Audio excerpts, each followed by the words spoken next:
த்ரெட்டோட rate குறைச்சிக்க முடியாதா அப்படின்னு கேக்குறீங்க. த்ரெட் வந்து என்னோட மெயின் பிசினஸ் கிடையாது. நான் வந்து ஒரு டைலரு. சோ ஏன் அப்புறம் நீங்க லாபம் இல்லாம நீங்க வந்து ஒர்க் பண்றீங்கன்னு நீங்க கேட்கலாம். ஏன் இந்த ஒர்க்கை நான் எடுத்து செய்யறேன், இந்த தொழிலை எடுத்து செய்யறேன் அப்படின்னா, நான் வந்து தைக்கும் போது நிறைய பிசினஸ் வந்து என்கிட்ட வந்து கேட்டது என்னன்னா, இந்த த்ரெட் எங்க வாங்குறீங்க? த்ரெட் இருக்கனால நம்ம நைட் நேரத்துல கூட ஒர்க் பண்ணலாம். இப்ப நம்மளுக்கு டைலர்ஸ்க்கு நம்மளுக்கு மெயினா கத்திரி, ஸ்கேலு, டிசி மார்க் எல்லாம் நம்ம வீட்லயே வச்சிருப்போம். ஒரு கலர் ஒரு துணி வருது அப்படின்னா அந்த கலருக்கு உண்டான த்ரெட் நம்ம கிட்ட இருக்காது. அப்ப இருந்துச்சு அப்படின்னா மோஸ்ட்லி நம்ம நைட்ல தான் அதிகமா தைப்போம்.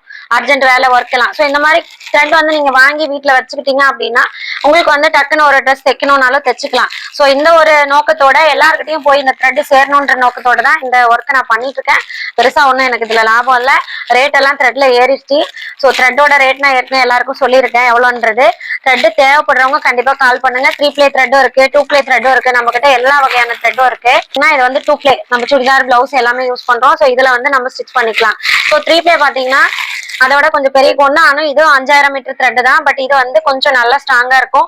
சோ ஜீன்ஸ் பேண்ட் அந்த மாதிரி ஹெவியான இப்போ ஸ்கிரீனு, கட்ட பேக் அந்த மாதிரி எல்லாம் தைக்கிறோம் அப்படின்னா நம்மளுக்கு இது யூஸ்ஃபுல்லா இருக்கும். சோ இது பாத்தீங்கன்னா 150 கிராம் வெயிட்டுக்கு வரும். இது பாத்தீங்கன்னா 100 கிராம் வெயிட் வரும். சோ தேவைப்படுறவங்க ஸ்கிரீன்ல தெரிய நம்பருக்கு கால் பண்ணுங்க.